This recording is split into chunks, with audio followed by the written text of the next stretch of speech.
Welcome, everyone, and thank you for joining us here today for the first of a three-part series exploring the Converso and Latino connection to Israel. My name is Michael Steinberger, and I am founder and CEO of Jewish Heritage Alliance, a platform dedicated to promoting the story of Sepharad on a global scale. Our alliance brings together global organizations, institutions, and individuals covering the private and public sectors, thereby creating a voice of the collective, allowing us to broaden our scope and expand our reach. At this time, allow me to give some background information and define some of the words and terminologies you will hear during these presentations. So the word Sepharad in Hebrew literally means Spain, but in historical context, Sepharad refers to the Jews over the Iberian Peninsula, nowadays Spain and Portugal. The Saga of Svarad is a far-reaching, complex story with profound consequences. It is believed that the Jews first arrived in the Iberian Peninsula as early as biblical times, but the earliest archaeological proof dates to the 4th century. Jewish life in Spain comes to an abrupt halt with the expulsion from Spain in 1492, and 5 years later from Portugal. Except for a relatively brief period we call the Golden Age, this was a tumultuous and turbulent period for the Jews of Svarad, experiencing oppression, persecution, massacres, and forced conversions. These forced conversions created the Converso phenomenon. In today's discussion, you will hear terms such as conversos, crypto-Jews, Moranos, and new Christians. All of these names and titles collectively refer to the Jews that converted to Christianity. Moranos and crypto-Jews tend to be synonymous, but refer to the Jews that converted to Christianity and tried to hold on to their Jewish tradition in secret. The word Morano is deemed to be derogatory, possibly meaning pig or swine, so we try not to use this label or description. A more current term is Bnei Anusim, which in Hebrew means descendants of the coerced. New Christians is what the church called the converted Jews to distinguish them from, quote unquote, the old Christians. Converso tends to be the catch-all phrase for all of the above. It is important to note that when discussing converso or crypto-Jews, we're actually speaking of their descendants. As the title of this series suggests, we are here to explore the converso and by extension, the Latino connection to Israel. We have a stellar lineup of experts that will take us through the amazing kaleidoscopic journey from forced conversions, inquisition, massacres, expulsions, and stories also of survival, hope, and redemption. At this time, I would like to introduce Dr. Sam Richardson, representative of Jewish National Fund USA. He is the Director of Small Communities Outreach, and he's also a descendant of the Conversos. Take it away, Sam. Thank you very much, Michael, for that kind introduction. And before we get to our main program, I would like to give all of our guests today a summary introduction to the Jewish National Fund USA. Most of you probably know the Jewish National Fund as the Tree People. And you might remember boxes like these in your home, your synagogue, or maybe you even took one door to door when you were a kid to raise funds to plant trees in Israel. And you did a fantastic job. The Yatir Forest is just one example of how the 260 million trees planted by the Jewish National Fund since 1903 have helped make the desert bloom. However, when JNF was formed in 1901, the point was not to plant trees. The point was to purchase land. Once the land was purchased, the trees were a requirement of Ottoman law. If the land was not cultivated or developed, then squatters would be able to claim the land by adverse possession. Thus, planting trees became the tool to prevent that occurrence. By 1940, thousands of dunams of land had been secured by the JNF and private corporations. The partition plan of 1947 by the United Nations closely follows those acquisitions. Today, JNF USA is more than trees. We are the water people, the environmentalists, the community builders, the Parks and Recreation Department. JNF USA provides the means to help all Israelis of all abilities. They are the educators both here and in Israel. We are the mission specialists, the virtual travel agents. We encourage resettlement from the core to the northern and southern peripheries by building brand new communities from the ground up and helping small businesses create new jobs. It all begins with a vision of lush and breathtaking forests where once was only rocky and brown land. A vision of transforming the Negev and the Galilee, injecting a vitality that is transforming them into places people want to live. A vision for us to speak our values, leaving no one behind. A vision of quenching the thirst of Israel's population and allowing the agricultural economy to thrive. A vision that searches for solutions that will make a better tomorrow. A vision of a continuum, ensuring that we are raising tomorrow's leaders today. A vision that understands that a nation must know its past to create a stronger future. Be a part of our vision. Join us.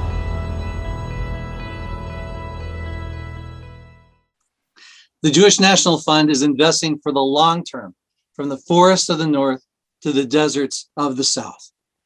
But the most important ingredient is, of course, people. Jewish people coming from the four corners of the earth to rejoin the people of Israel to the land of Israel. Jewish National Fund affiliate Nefesh B'Nefesh makes this process easier by removing professional, logistical, and financial obstacles. And now, friends, let's turn our attention to the past, to the Saga of Svarad, a time of great Jewish thinking and accomplishment, but also a time of inquisitions, forced conversions, and the expulsion of Jews from Spain and Portugal. Come with me as we begin to tell the story of a journey from darkness to light with our partner, Jewish Heritage Alliance. People are coming back. People are coming back after hundreds of years of being denied their Jewish heritage. And a history that was hidden. And I say hidden, not lost, but actually I think it was hidden. It's a piece that's missing. People have not understood it. People have not known about it. And it's been this big secret. What happened in Svarad is a very important segment of Jewish and world history that was overlooked. And they'd say to me, I have really strange things.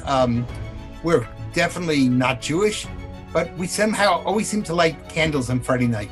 I started my Jewish life as a convert, and very happily so. My soul had aligned with my person. Whoa, my God, it's incredible. My country, the country I love, is Jewish too. Where did we come from? And how did these people come to Mexico, come to the southern part of the United States? They say that 25 to 50% of the early colonists to Latin America were recently converted from Judaism, meaning in the last generation before they came. I mean, this is an extraordinary idea.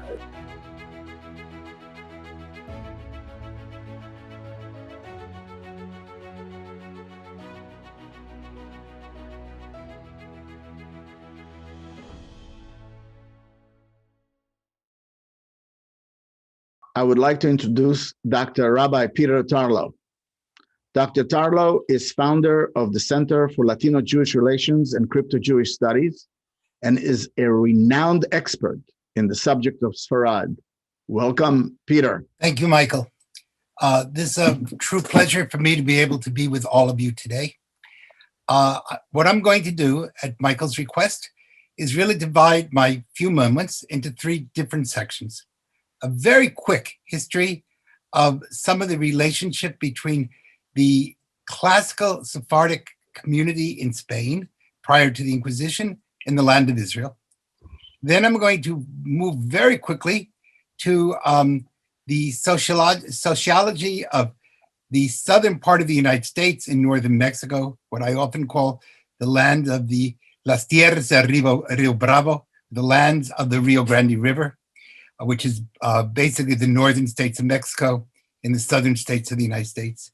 And then I'm going to speak a little bit about the current situation and why it's so important the work that the Center for Latino Jewish Relations does in order to connect people to the land of Israel, be they choosing to be Jewish or be they doing nothing more than recognizing that they have a Jewish heritage and therefore are part of the greater Jewish family, even though they're not necessarily part of the Jewish people per se. Very quickly, I was glad that we had some of the histories of the Jews of Spain and Portugal. It was a less tumultuous time than a time of ups and downs. There were wonderful periods, great golden ages, and periods that were more than difficult. Both are living parts of that Jewish heritage. But no matter what time you're looking at in Jewish history, in the Middle Ages, pre-Christian Spain, Muslim Spain, or even post-Muslim Spain, Christian Spain, prior to 1492, or the expulsions from Portugal 5 years later. The bottom line is, and it's really not 5 years later, it's really many years later. The official expulsions come 5 years later, but they're given a reprieve of 20 years to get used to it. But no matter how you look at it, these people always had a connection to the land of Israel. They couldn't go, though some of them did. Again, I won't go through all the history of the Jewish world, but if I look at just two famous writers from Jewish history, Yehuda Halevi and Ramban, Moses Maimonides. Both of them not only spoke about their love for the land of Israel, but at one point in their lives went. In the case of Yehuda Halevi, one of our most famous poets, and one of the people who turned the Hebrew language from basically a language of the desert to a living modern language, a language of modern poetry at the time, a language of love, a language of caring, a language that showed that it could be used in a daily life. And in that sense, Yehuda Halevi is a predecessor to Eliezer ben Yehuda, the founder of modern Hebrew. His most famous line is that, "My body is in the West, but my heart is in the East." And he meant, of course, the land of Israel. Yehuda Halevi eventually leaves Spain, goes to the land of Israel, and there's at least a apocryphal story saying that he got as far as the Western Wall, where he was murdered by a Muslim swordsman. Now, if that's true, or that just kind of got made up along the way, is highly questionable. But what is not questionable was that he represented the love and the hope of the people of Al-Andalus, of then as Spain was called, the Jewish population to at some point be able to return to the land of Israel. The same was true of Maimonides, whose family at the end of the 12th century was forced to leave Cordoba. He was from an upper middle class Jewish family. And when they left, one of the places they went to was the land of Israel. It was incredibly hard to make it there. And eventually his family moves to Egypt, where he becomes one of the great scholars of the Jewish world. And of course, many of our famous texts, including Moreh Nevuchim, come out of this period. It's often translated into English as a guide for the perplexed. I have often thought that he really meant to say a guide to perplex you, because to read it is a literary example of being in a Skinnerian box of which one cannot get out. One way or the other, these people carried a love for Zion. And as eventually they will be expelled, while they turned to the West, many of them truly wanted to go to the East. Some of them do. Many of them were able to go to Turkey. And from Turkey, which was in control of the Ottoman Empire, we were able to see people who get us to the land of Israel. People such as Dona Gracia, who is able to leave Portugal, get to Antwerp, Belgium, eventually to Italy, eventually to, she sets up shop in Izmir, Turkey, but founds synagogues in the city of Tzfat, in Sepharad, in Safed, in northern Israel, many of which you can still visit today.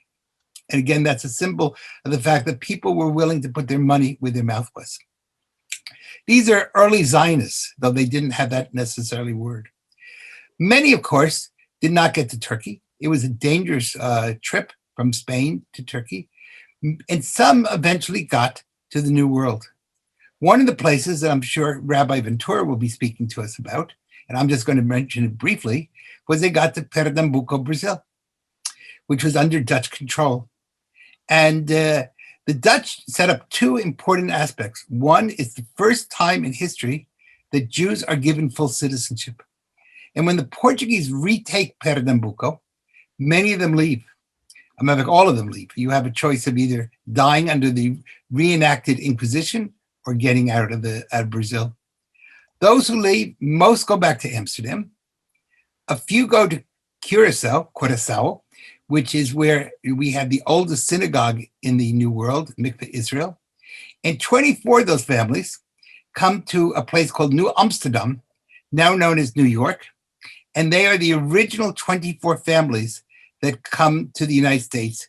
In reality, we can say that the American Jewish community is a offshoot, a colony of the Brazilian Jewish community. So thank you, Rabbi Ventura, and thank you to the people of Brazil for founding the Jewish community in the United States. I tell this to you because there was a second immigration, and that was that there was a great number of Jews who left Spain and came to places such as northern Mexico. Now, they usually came to a place called Veracruz, which was the main port of Mexico City. They hoped to get to Mexico in order to avoid the Inquisition. Most of those people, though, found it very difficult because the Inquisition followed them. And so they went to the most uncomfortable places that could be found in the Mexican territories, which was northern Mexico. Northern Mexico, prior to air conditioning, or southern Texas, was truly an awful place to be. Filled with snakes, hot in the summer, unbearably hot in the summer, with temperatures up to 125 degrees, and cold and miserable in the winter. That was the place that people thought there was the least chance of the Inquisition following them. Now, when I speak about northern Mexico, I'm really speaking about southern Texas, southern New Mexico, southern Arizona, southern California, and then the northern Mexican states, especially Tamaulipas and Nuevo León. Nuevo León was founded by someone, the first crypto Jew, who ended up becoming the governor of Nuevo León, Luis de Carvajal.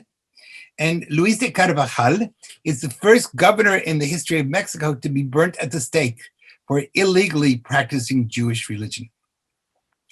Now, why is that important? Because we discovered that much of the people who live in southern Texas and northern Mexico have tremendous amounts of Jewish roots. Often you have giveaways by last names, people whose names end in EZ. In Portuguese, it would be ES, or named after such as Jimenez, Ramirez, Martinez, or people who are named after fruit trees, Manzano, and I'll tell you a funny story about that in a few moments. Or geographic name, Rio, Montaña. These were often signs of the Inquisition that you had, as Michael has mentioned, you were Nuevo Cristiano or Novo Cristian, a new Christian. Therefore, you had sangre impura, dirty blood, meaning Jewish blood. Many of these people, of course, all of these people legally had to hide their Jewish roots, but many of them kept it in one form or another of customs. And much of this was very quiet for a long time. Now, I became involved in this, one, because I'm Portuguese and Spanish speaking, but because of the fact that when I came to Texas A&M University in the 1980s, people would call me and say to me, we have a funny tradition in our home that we're Catholic, but we light candles on Friday night. Or we're told that if you eat pork on Saturday, you're going to die. Or my mother always insisted on sweeping to the middle of the room rather than out of the room, or putting on a white tablecloth on a Friday night. Now, most people did not know what these symbols meant. In the same way, we have lots of words in especially Mexican slang that are really not Spanish, but they're Ladino. For example, for those of you who know a little bit of Spanish and Ladino, it's common to hear somebody say when they're having a problem, que relajo. Now, que relajo in Spanish literally means am I relaxed, which would not have much sense of being in a problem unless you understand Spanish well, and you understand that the verb relajar in Spanish has a tertiary meaning, which is to be turned over by the church to the secular authorities for the purpose of being burnt at the stake. And that was always that you were burnt from the feet to the head so that you would have maximum suffering. In modern Spanish, the word que relajo is kind of saying, uh-oh, I'm going to be burnt by the Inquisition, but it's used as a manner of saying, I got big problems. Boy, do I have issues.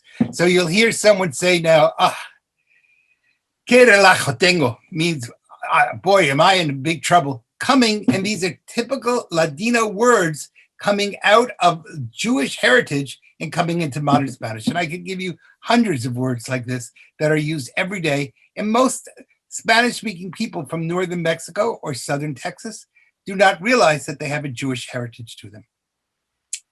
So I started to investigate these things, and people started coming to me and asking me about their questions. And about more than 20 years ago, we decided to have a conference at Texas A&M University about the history of Luis de Carvajal. I was sure that no one would show up. We did it on Thursday afternoon on the 4th floor of the university library without parking, and it was a rainy, miserable day. And I said, well, I'll be there by myself. It ended up, I was by myself, plus 250 other people who came. I said, wow. From a marketing perspective, and my PhD is in tourism, I said, God is telling me something and I need to be listening. So we founded a center for the study, first of just crypto Jews, which eventually was merged with what's called JINSA, which is the Jewish Institute of National Security, to create a new center called the Center for Latino-Jewish Relations. And our number one job is to bring people, Latino leaders from the United States who are able to make a difference. We give them a fully 100% paid trip to Israel. And their responsibility is when they come home that they're to speak at their church or their business or their organizations or whatever they happen to be part of, so that they tell people not what they hear in the media, but rather what they've seen with their own eyes. Now, we don't try to propagandize them. I don't have to propagandize anyone. The story of Israel is the story of Israel. And when someone is there and sees it with their own eyes, they understand how often Israel is given a terrible rap by the media. And so what my job is to get these people to come to Israel, to see it. Their responsibility is to pay for someone else to come. So they get a free trip, but they help somebody else for a trip. And then to go and to speak about Israel. And again, we only take people who are key leaders. We've taken people both from the Democratic Party and the Republican Party. We've taken people from across the United States. And some of the things that has done is when anti-Israel legislation comes up in Congress, these are the people who step up and protect the Jewish people for us. Now, some of them become interested in Judaism and are interested in possibly converting or reconnecting. Some of them are very happy being whatever religion they happen to be it Protestant or be it Catholic. And by the way, the word Protestant, when used in the Latino community, often means crypto Jew. So when you say, yo soy protestante, in Spanish, that has a double meaning. It can either be, I am a Protestant, or it can mean, I am a protester. I disagree with the policies of the church. And therefore, often crypto Jews call themselves protestantes because they were disagreeing with the policies of the church. So you have to be very careful when you use vocabulary because it can lead to all sorts of different problematic meanings. Many of those people have now stood up. Let me give you a few examples. When a professional basketball game was played in Houston a few years ago, and it was called Israel Night, and the Israeli consul general was invited to that basketball game, the Houston Chronicle decided to lambast him because he was sitting in a VIP seat. It was a ridiculous thing to say. If Jews had protested, they would have blown us off. Instead, we were able to mobilize thousands of Latinos to write to the Houston Chronicle and say what you did was totally unacceptable. Now, it's a lot more positive for Israel if I have one of my Latino colleagues speak pro-Israel than if I speak it. If I say I'm Rabbi Peter Tarlow and I'm pro-Israel, people go, so what? But on the other hand, if one of my friends who comes out of the Latino community and is a major business figure or a major political figure says it, people tend to listen. For those of you who are familiar with the United States, right now we have a major border crisis. In the last 3 months, more than 500,000 people have entered the United States on our southern border. It is expected that we may have up to 2 million people coming from Latin America this year to the United States. The entire Jewish population is 6 million people. If we have 2 million more Latinos, that means the Jewish percentage will consistently go down. And what does that mean to the state of Israel? Jews will be, over the next 10 to 15 years, will be much less influential than they are today. And as it is today, the Jewish community is divided. There really are at least 2 Jewish communities, the Orthodox, or 3, the Orthodox, the Hasidic, and then the liberal. And those 3 communities are not necessarily always in sync. If we do not get to the Latino community now, I can assure you our enemies will. And so it is my job to make sure that as we become a smaller percentage of the general American population, and given the current state of politics in the United States, the Jewish people will have less and less influence over American foreign policy. And I don't want to get into politics, but one way or the other, you see that this is the ability of the Jewish community to influence is much less. If we don't gain the consistency of the Latino community, we will be a small footnote in the history of the world. So what we're doing is not only for working to tell the story of Sepharad, but if we do not translate that into political and economic terms, then the entire people of Israel will suffer. So hopefully I give you a message of hope, because we're working to make sure that never happens. Thank you. Thank you. Thank you, Peter. Thank you very much. And now I would like to introduce Rabbi Gilberto Ventura. Rabbi Ventura is founder of Synagoga Sin Fronteras, or in English, Synagogue Without Borders. For those of you who don't know, Brazil is a huge country. It spans almost 4/5 of the landmass of South America and is home to the largest population of conversos in the world. Rabbi Ventura will share with us how he embraced this community, the fascinating work he has accomplished, and the work he's continuing to do. Welcome, Rabbi Ventura. Shalom, shalom, my dear brothers and sisters. Thank you, my dear friend and brother Michael, and congratulations for your incredible job for the Bnei Anusim, for our cause. You are doing a very amazing job. Thank you very much. My name is Gilberto Ventura. I'm from Brazil. As Michael has said, my father is from Egypt, and my mom, her fathers and mother are from Poland, and I'm a rabbi here in Brazil. So I teach it in Jewish schools more than 20 years, in synagogues too. And more or less 20 years ago, I was walking around the streets and somebody came to me and started to call me a parasite, a stranger parasite, because of my kippah. He saw me as a Jew like a stranger. So I decided to answer to him, not only to him, but to give to my students. In those times, I have 1,200 Jewish kids in my classes in the schools every month. So I decided to give them a answer to against this kind of accusation that my fathers and forefathers heard in them lands. So I started to to study about the story. I remember that when I was young, I heard that with the people from Portugal that discovered Brazil, there were 1 or 2 Jews. So I started to look for books.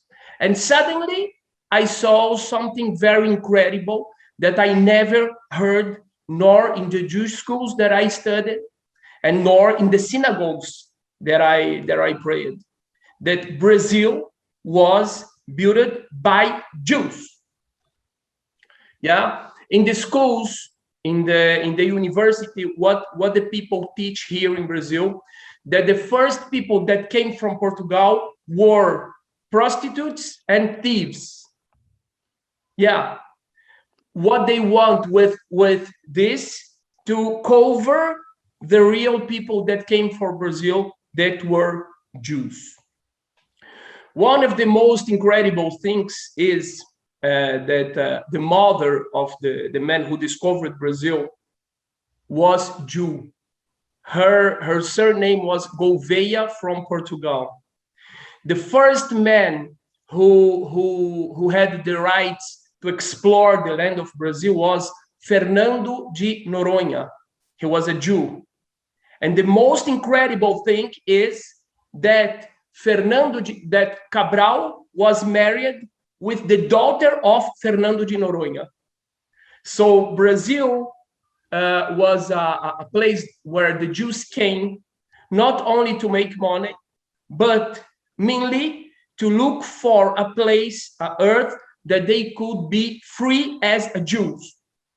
This is incredible. The story of Brazil is the story of Jewish people looking for a safe place to be Jews. I will share here some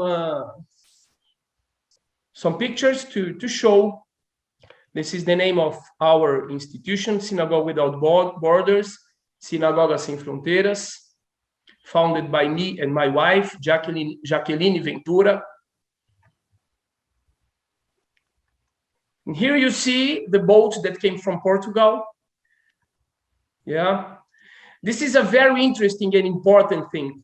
Here in Brazil, we didn't heard about it, no the Jewish community, nor the biggest community, about this issue of the Jews who came from Brazil. But and now the people ask me, even in the Jewish community, no, it's not right, it's not real. So we have really a lot of documents in the Tower of Tombo, that's in an archive in Portugal, with all the documents of the Inquisition. And there we see there are some words that I don't have in Hebrew, so I asked to my friend Michael in Hebrew, okay? And there are a lot of documents with the accusations against the Jews here in Brazil, keeping Judaism through the 100 years. And this is an example of an archive there.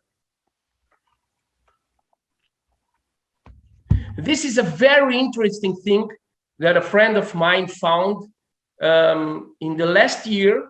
It's really incredible. In Pernambuco, in the Sertão. What is Sertão? Sertão is the desert of Brazil. Yeah. So here you see.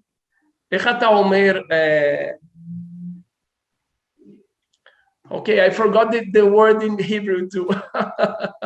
No problem. What do you want? Tell me in Portuguese. Ruínas. The ruins. Ruins. Okay, thank you. The ruins. You see in ruins in the Sertão of more or less 20, 50 years ago. Sertão in English is the outback. Okay, thank you. Those dishes you see here is a menorah. Here you see chai. It's really incredible. Okay, and the next one, prepare yourselves. 1, 2, 3. Oh, a mezuzah. You see, a very wonderful mezuzah, Shema Israel, Hashem Elokeinu, Hashem Echad, and etc. in the Sertão of Brazil. So until now, we see people that don't like Jewish people, And they say, no, this is not real. This didn't happen here in Brazil, but we have all the proofs to show the story, the wonderful story of the Jews who built Brazil.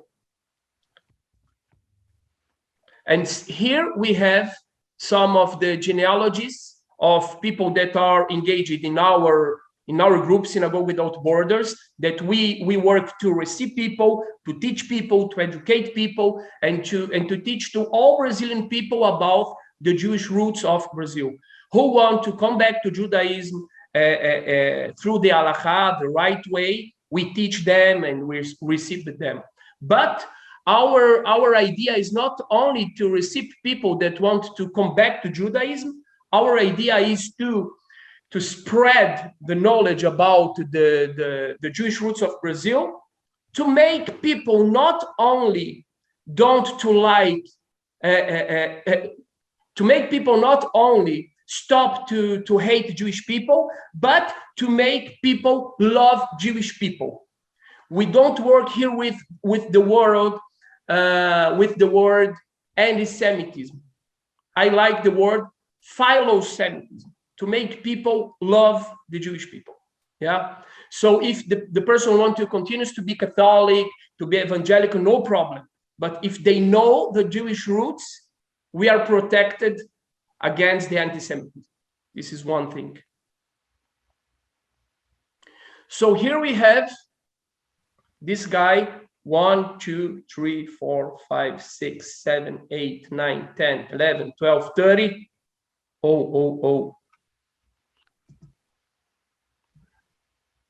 40, 60, he is descendant of Branca Diaz. Branca Diaz was a very, very known and important Jew woman here in Brazil, that he was the first to teach girls in Brazil. And what did she teach? Hebrew alphabet. It's incredible. And she was an amazing woman. And until now, we go to her home and we bring people to visit and etc. In the other branch, he is a descendant of the last rabbi from Castella, Abraham from Castella. So we have the genealogical trees. This is another example from our friend Francisco Cláudio Vasconcelos Solon. He's from Ceará. He's descendant from Branca Diaz and Diogo Fernandes, the same people. And this is another one that live here in São Paulo, Amilcar. He's descendant from Branca Diaz too. And we have here in Brazil, people speak about between 20 million descendants or 40 million descendants, and maybe more, because the time they came to Brazil 500 years ago, and they mixed to all the population, and they were a big part of the first people who came from Portugal. I want to show you what we are doing here in Brazil, right? Because the story we know, 100 years, we heard people wanting to come back to Judaism, people dreaming, people want to come back. People are coming, as you said in the last movie, Michael, that I appreciate. People are coming back. People are coming back. So what we do when people want to come back? So this is what we and my wife, we are doing with Synagogue Without Borders. Receiving people from all Brazil. We have more than 26 communities in Brazil of people coming back. So you see here some examples. In the south of Brazil, in the north of Brazil, in Amazonia, in São Paulo, in Rio de Janeiro. You see?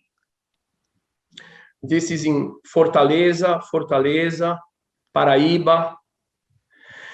And this is one of the most important things we do. We understand that people coming back to Judaism is not only an issue of beliefs.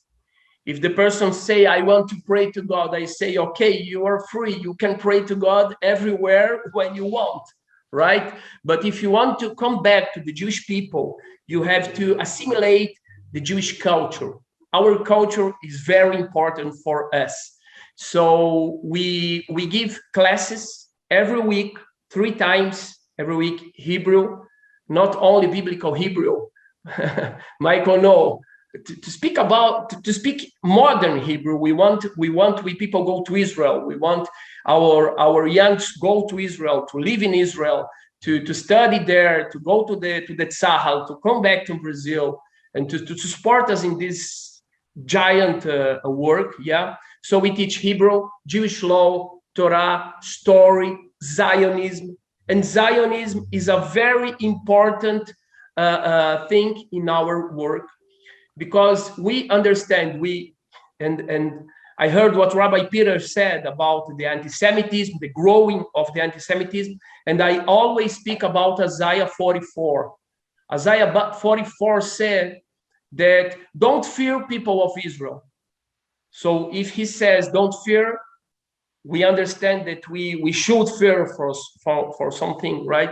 So he says don't fear, because there will come a time that suddenly Jews will grow up in the floor like grass, like trees. The descendants gonna say about themselves, I am from Israel, I am Jew, I am from God. So this is exactly what's going on here now in Brazil, in all Latin America, in United States too, and in some places of Europe. But we must do our task.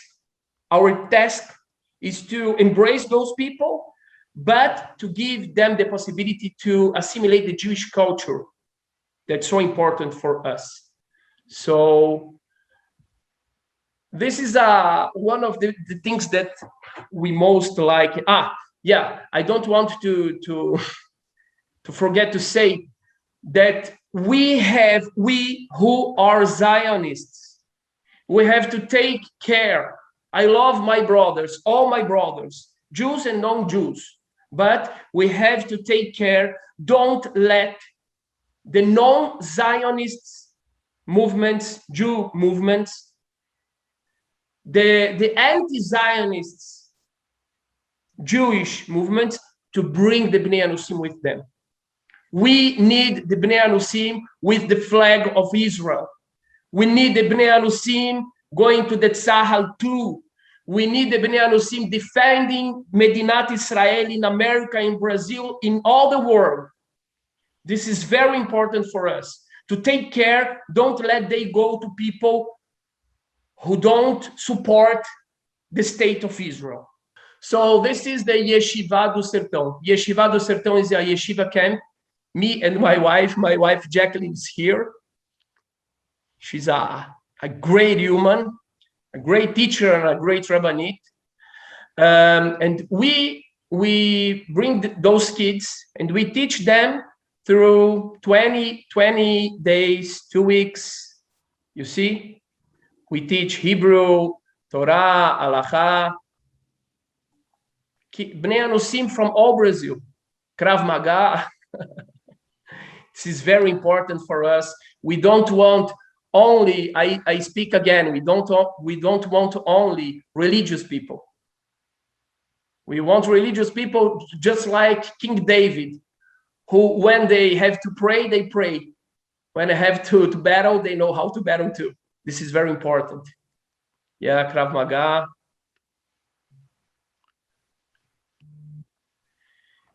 We did 7 yeshiva camps. You see here is in São Paulo. Here is in the first synagogue of America, the mother of the Judaism of United States, from where the 23 Jews came, from this synagogue here in Recife. Here is in Paraíba. Teaching all the times. Here you see a bar mitzvah in Rio Grande do Norte. We have there a mikveh, Sefer Torah, yeshiva again.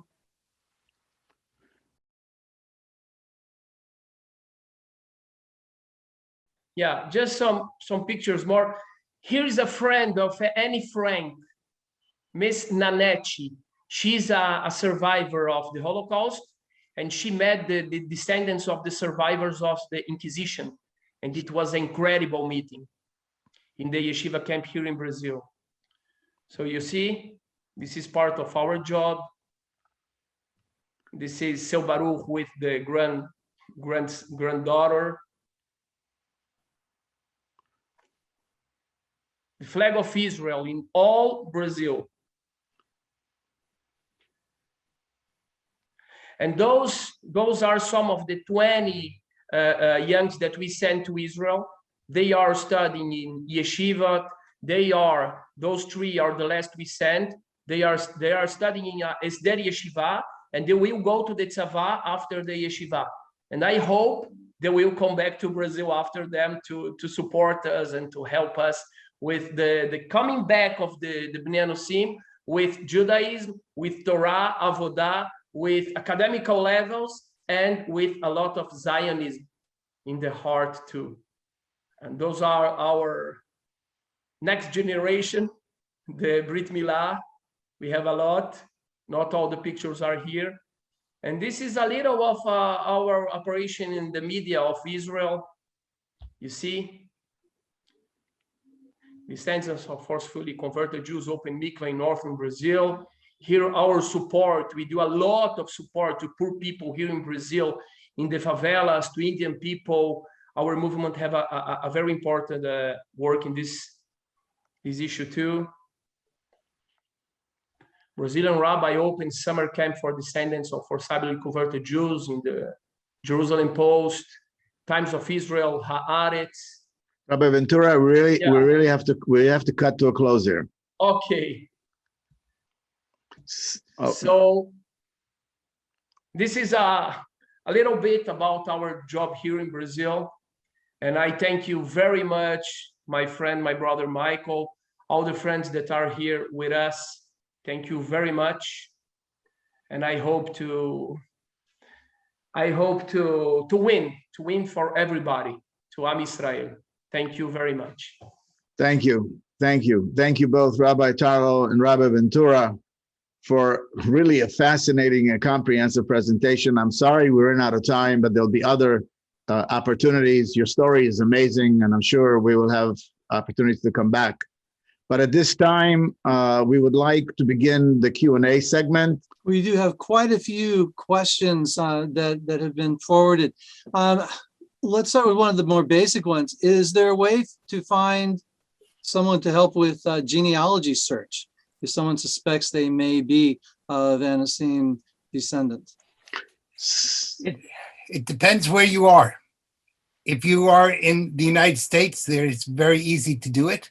For example, the Houston Library will provide a full set of genealogy research almost for free if you're a Texan. If you're in a place like Guatemala or in Honduras, it's going to be a lot harder. So it depends where that person is located. And if the people want to write to me or whatever, I can give them some sort of ideas. But yes, there's both free genealogy research and there's expensive personal research. So it depends upon how much you're ready to invest and how much you're ready to work and where you're located. But again, for example, here in Texas, the Houston Public Library has a full set of genealogical research, and it will help any Texan to discover their roots. And that is a large percentage of the crypto-Jewish population that lives in Texas. Thank you very much. I would also, just to chime in, there are a variety of resources. There's a lot of work being done, and I would ask that person to send us an email, and we will follow up. We have an interesting comment from Daniela in Brazil, and she mentions that there's very little support from the traditional community in Brazil. But then Leslie is also asking, what is the, I guess, flavor, the denomination of teaching that you are doing, Rabbi Ventura? So I guess that's a kind of two-sided question. Is there support from the traditional community? And so what is your brand of Judaism that you're teaching? Okay, the mainstream the community, there are a lot of opinions. As we know, where you have two Jews, we have three opinions, right? So in Brazil, the Jews are the same thing. So there are a lot of Jews that love very much what we are doing here, that support. But there are the mainstream, let's say the leadership, are slowly understanding the importance of this task. And I understand them, because we were hundreds of years that when people came to knock our doors, it was to convert us, to kill us. So it's a very new thing. But slowly they are understanding, and we are talking more and more about it. And about the second question about the Sam, what was the second part of the question? The flavor of Judaism. Are you closer to U.S. brand of conservative or UK Masorti, or are you modern Orthodox or traditional? How do you categorize yourself? I'm closest to Mizrahi, to Zionist. Okay. Yeah, Zionist, Orthodox, Torah ve'avodah, modern Orthodox. But we understand that we have to open the doors in a very with a lot of study and culture and connection to all people that want to come to Judaism. I understand that I cannot be the only door. You understand?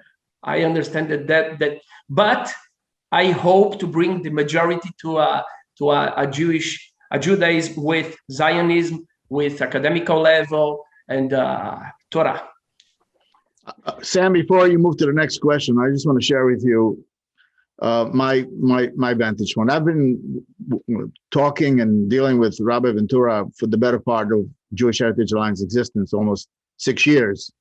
Just to embellish, I have to tell you, albeit he's an Orthodox person, he's very open-minded, and he really does an amazing, and I mean this amazing outreach to non-Jews, Jews of all flavors, if you will. So I think his particular slant of Judaism is personal. I think he is a very open-minded person, and he knows which way the winds are blowing. Closely related to that is the ability of Banana Sim to make Aliyah. Is there anything official from Israel, and what type of success have you had? Okay. Whereas not, but there are happening things in Israel now that are breaking the monopoly of the Rabbanut Harashit. So we are seeing that things gonna change. This is one thing. The other thing is that we send, as I said before, we send more or less 20 youngs to Israel. So when they arrive there, they are received in yeshivot, in michlalot, in schools, Orthodox, as Jews, but because they recognize our conversion here in Brazil. Not the state recognized, but yeshivot and midrashot, schools for the youngs. So when they are there, they can now, if they want to stay, then they can convert again by the Rabbanut and to stay in Israel. When we send people there, surely is much more easy to them to stay there and to receive Aliyah. But I will speak the truth. I'm gonna speak the truth. I'm very happy that in this time, that last time, we didn't have the right of Aliyah, because I want people stay here in Brazil, whereas to develop a very strong Jewish community, a Jewish community that have the same names of the Brazilians, the same skin of the Brazilians, that influentiate Brazil as Brazilians of centuries and Jews, because I love very much Israel, and I want Israel to have a very strong diaspora. We need it. We need it. So I think it's a present from God that in the right time the right of coming back to Israel and to become a citizen will come. But whereas I thank to God that it's not exactly in this way. I'd like to chime in just a little bit here. I think what Rabbi Ventura is saying is that it's complicated. And we don't have the time to really get into all of this here. But I would say the following. I think there is a movement in Israel to recognize the importance of the Bnei Anosim. We are working on a concept that's similar to Birthright. If people know, Birthright is a program where young adults can go to Israel to get to know firsthand. Bnei Anosim don't have such a program, and there are people like Rabbi Peter Tarlow, and as he told you earlier today, the idea is, and we are working towards that end, is to bring as many conversos, whether they're converted or not, to make them friends of Zion and to bring them to Israel, because there's nothing like visiting Israel. People who land in Israel get to feel Israel firsthand, come back completely different people. And so it is a complicated story. A lot of us are working on it. We will be talking about it in our third seminar of this three-part series. We'll talk more about that then. So yes, it's complicated. Rabbi Ventura likes it as it is because he doesn't want to lose his people. But I think that we need to bring as many people as possible to visit and understand the state of Israel for what it really is, not what the media says it is. Go ahead, next question. Well, this is the last question, and I think it's an apt one for the trajectory. And perhaps this is for Rabbi Tarlow. For people who are interested in fully rediscovering the roots and reconnecting to Israel as Jews, are there options for conversion in the United States? Absolutely. And interestingly enough, and I'll give you an example of this. I have a synagogue in northern Mexico. It's right on the border it's called the Mexicali, and it's right on the border with El Centro, California. If I convert someone in Mexico, that conversion is not recognized by the Rabbanut in Israel. If, on the other hand, I convert them maybe less than half a mile away in the United States, we have no problems with conversion or being accepted with an Israeli passport. So what do? I walk across the river and do the conversions in the United States. Under Israeli law, which is different than for Latin America, in the United States, if you are converted by any of the mainstreams of Jewish life, be it Reform, Conservative, or Orthodox, as long as you are part of an established Jewish community, that will be accepted automatically for right of return. If it's in Latin America, then you have a whole series of other problems, often because of corruption and many of the problems that internally, I have a synagogue in Huánuco, Peru, and I can tell you laws of corruption from here to the end of the train. But in the United States, this is not a hard process at all. And you only have to become a member of either Reform, Conservative, Reconstructionist, or Orthodox synagogue, and you will be accepted for a right of return in Israel. So it's actually much easier in the United States. Guys, we've sort of run out of time, so I'm going to close here. So this time, I would like to thank Jewish National Fund for the opportunity to bring the Svarad story to life. I will tell everyone that the Svarad legacy lives today in both the Sephardic Jewish communities and the Converso communities. But the glaring difference is that there are only 16 million Jews in the world today, and there are an estimated 200 million or more conversos. Pay attention to those numbers. Moreover, it is believed that 1 out of every Latino is a descendant of Svarad. So it's important to note that the Svarad segment of Jewish history does not have the same coverage or attention as European or biblical Jewry. So we invite each and every one of you to please come back, join the rest of the series, and follow Jewish Heritage Alliance to learn more about the silent but profound heritage of Svarad. Thank you, everybody, for joining us here today. I also want to thank you for joining us today for this educational and enlightening presentation. And please do be sure to join us for part 2 on May 23rd for some amazing stories of personal journeys. And then part 3 will take place on June 13th, where we will learn of the importance of the Latin and Converso communities in the land of Israel. And if one of your questions has gone unanswered, please forgive us for the time, but we have collected them all and you will receive a response via email. And everyone will receive an email from me later this week with a link to the recording, a link to support the work of the Jewish National Fund, a link to register for the next 2 sessions, as well as contact our panelists. So you'll get a lot of information coming from us in the next couple of days. Now, please join me for an introduction to our affiliate Nefesh B'Nefesh by JNF USA CEO Russell Robinson. Then we will close with a tribute to all of those who have made Aliyah to our land and sing together our national song, Hatikva. Why Jewish National Fund and Nefesh B'Nefesh? Well, it's truly in our DNA. It's about who we are. It's about our very existence as an organization. 119 years ago, this organization was established to repurchase the land of Israel for the Jewish people everywhere. In that repurchasing acres by acres of land, who was it for? It was for the people, the Jewish people. And we developed cities throughout Israel, moshavim and kibbutzim. We've turned desert and turned it green and provided water resources to a thirsty nation. But all of that is about people, Jewish peoplehood. Now, that's a word that's thrown around a lot over the years, but it's a word that's really a reality because of our work and the work together with Nefesh B'Nefesh. We always say at Jewish National Fund, if you want to really see Israel, if you want to really have a relationship with Israel, it's not in the hallways of the Knesset. It's on the streets of Kiryat Shimona, in the Arava, in Beersheba, Tiberias, in Akko, in Tel Aviv, in Yerushalayim. And guess what?